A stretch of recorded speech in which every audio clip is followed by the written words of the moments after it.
Hi there. Welcome to the People Management Association of the Philippines first webinar for 2018. And for this webinar, we want to talk about the definition of mentoring. A lot of people do not know how to define mentoring and how to approach mentoring. So we'd like to define that for you, and especially how to differentiate it between coaching. What's the difference between mentoring and coaching? Your mentors for today's webinar is me, Boris Joaquin. And I'm Renz Mansueto. And we're in a mentoring relationship. So we started with an advocacy called Project Purpose. But when we had our mentoring relationship, we just started by producing videos based on our discussions on our mentoring sessions. So whatever we learned in our mentoring session, we broadcasted it on video, and then we had our Facebook page, which is called Mentoring Moments. And now, because we're purpose-driven individuals and we share the same passion, we started our startup company, which is Project Purpose, where we get to have trainings and have workshops regarding how you can find your why so you can find your way. So when it comes to mentoring, we would like to share the essence and the essentials of becoming a mentor and how do you build a mentoring relationship. And that's where we're getting our material from in this particular webinar. So let's begin. How do you learn? I mean, basically, what is the best way for you to learn? In this particular chart that you're seeing, we're showing to you the 70-20-10 formula. People learn in various ways. People learn through formal group training, a classroom setting. People learn from experiences. And then the other one is when you do a mentoring or coaching relationship with another person. And this is very vital. Why? Because coaching and mentoring is actually the bridge. It is the bridge with the gap of formal group training and experiences. So you won't get the 100% learning right away if you do not involve coaching and mentoring. Exactly. So you can see in this particular chart, experience is the #1 way to learn. But to bridge the gap, it's important for you to facilitate that through coaching or mentoring. Now let's focus on those two, coaching and mentoring, especially in the area of mentoring. How do you define mentoring? Now, in this particular slide, you see different definitions of mentoring, and we'll read them to you. So first is mentoring is advice and guidance offered by a more experienced person to develop another individual's potential. Second definition is that mentoring is a relationship and a set of processes where one person offers help, guidance, advice, and support to facilitate the learning and development of another person. Another definition, mentoring, a positive relationship with a caring adult. Fourth definition is that mentoring is one of the most effective forms of intervention in terms of helping people develop their jobs and careers.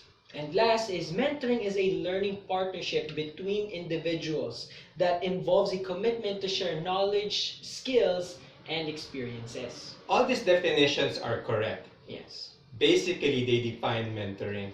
Which one is your favorite? Take time to look at it and decide which one resonates well with you when it comes to learning and development.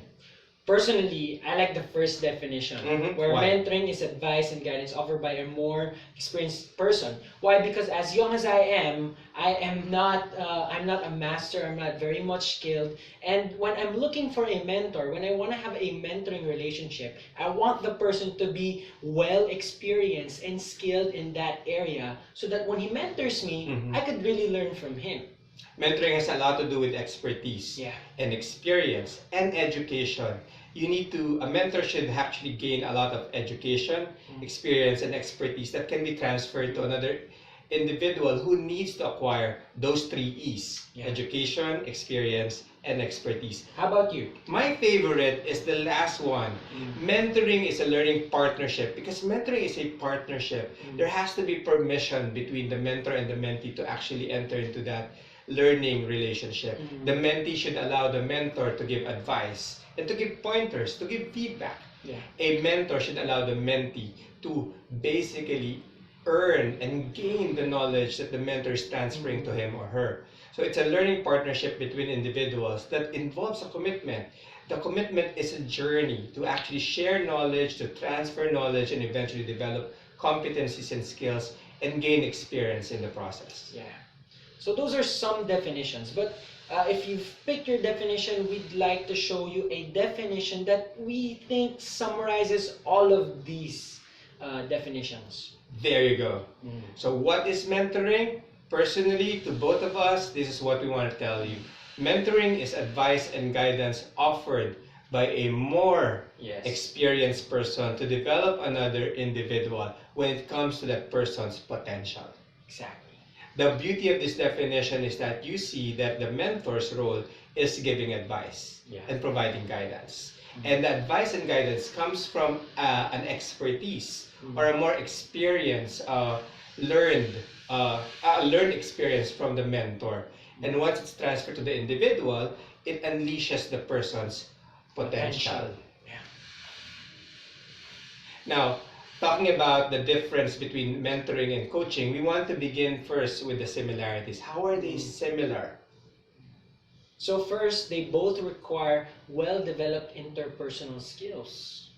Because regardless of what you do, whether it's mentoring or coaching, you need to communicate. So interpersonal skills is critical. How do you communicate? How do you avoid conflict? How do you make sure you come up with resolutions? And how you build commitment. The second one is that both requires the ability to generate trust, support, and commitment. Do you feel that in any mentoring relationship? Yeah, of course, especially what we have. You cannot, it's very important. In mentoring and coaching, you share your experiences, your troubles, your excitement. And if you don't have that trust relationship, it's going to be a big problem because you won't be transparent. And one thing is also is that you need to be, that person needs to support you. So you don't want a mentor or a coach that would be very negative regarding decisions that you want to make. So it's very important that they're also committed. So I think that I find that in you. Thank you. Well, you can't listen advice from someone you do not trust. Exactly. Right? But at the end of the day, there's a commitment from both persons to actually become learning partners, to learn from one another, particularly from the mentee coming from the mentor. The third one is that it shortens the learning curve. What do we mean by that? Remember the definition a while ago when it comes to experience and formal learning? Coaching and mentoring bridges the gap. It just allows the person to facilitate certain things. It's good for you to learn from your own experience, but it's wiser actually to learn from the experience of others. And a mentor can do that. So if I've experienced something already, for example, this fire is hot. So instead of Renz experiencing it by himself, I could just tell him, this fire is hot. So And I'll follow. I'm not gonna touch it now, right? Exactly. And next is that they both aim for the individual to improve his or her performance and be more productive. Its aim is always for increase, for experience, for growth. And it's very important that you know this. Yeah, growth and development is a critical requirement in any mentoring relationship. You want to improve your performance in the process, and you want to be productive. The next one is that both provide support without removing responsibility.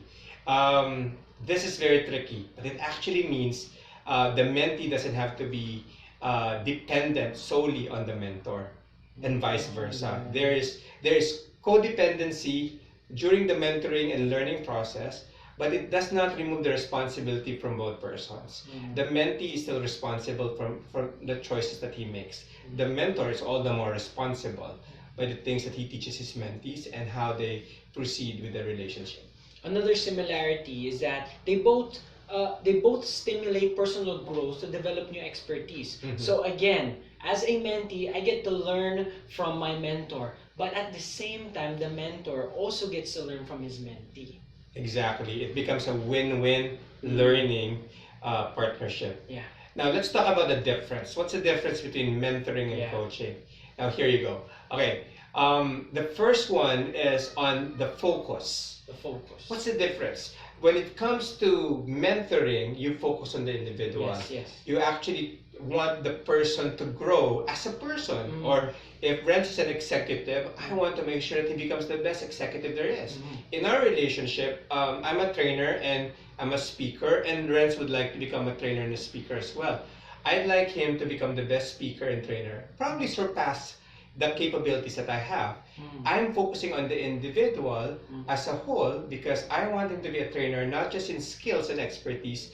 I want him to be a good example inside and out. But a coach focuses on performance. A coach would like to see how the person will deliver and how the person will achieve a specific result.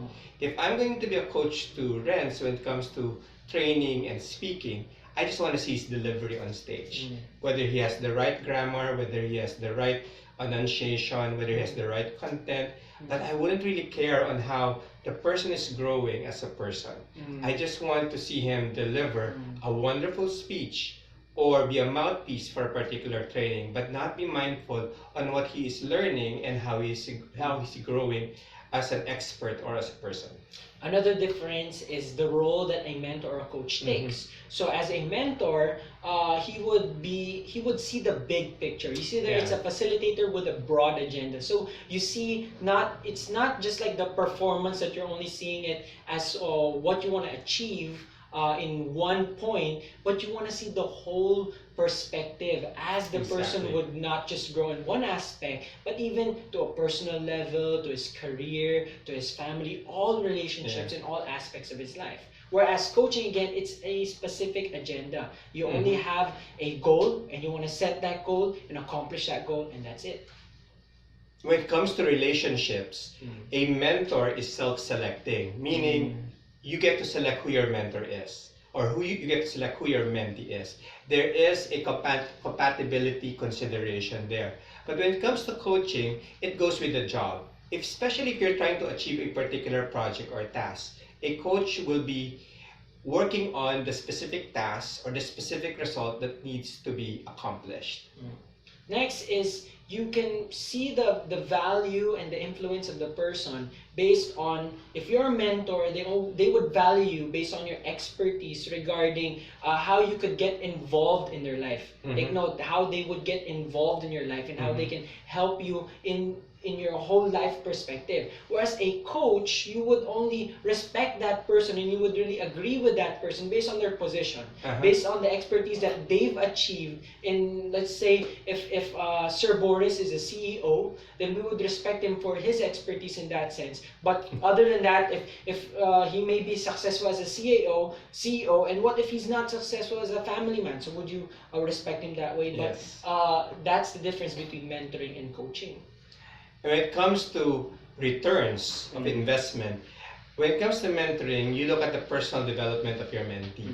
That's when you see, that's when you measure the effectiveness of your mentoring relationship.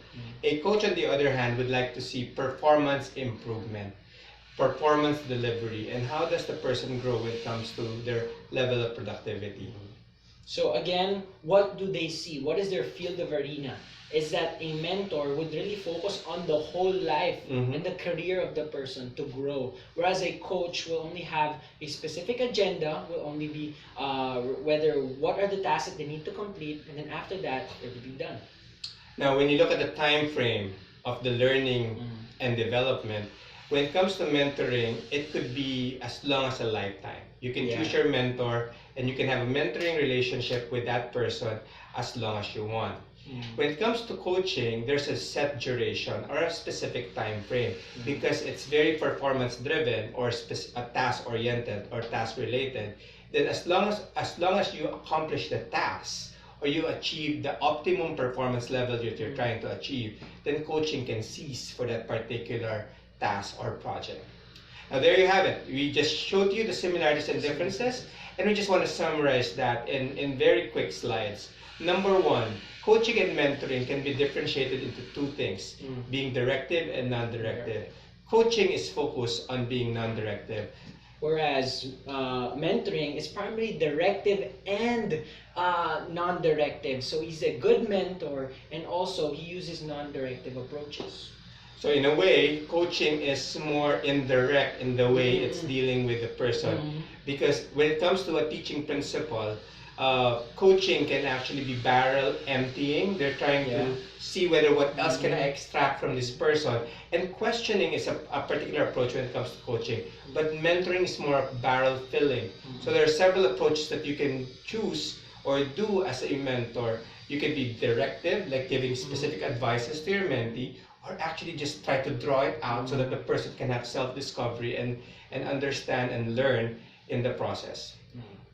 Next, when it comes to process and content, here's the difference. Coaching is focused on the process, not the content. What do I mean by that? Yes. Coaching would like to ask more questions, right? Mm. And they would like to follow a specific process. One popular process is what they call GROW, GROW, which could be a different webinar altogether. But the process simply draws out the answer or the solution from the person that the coach is coaching.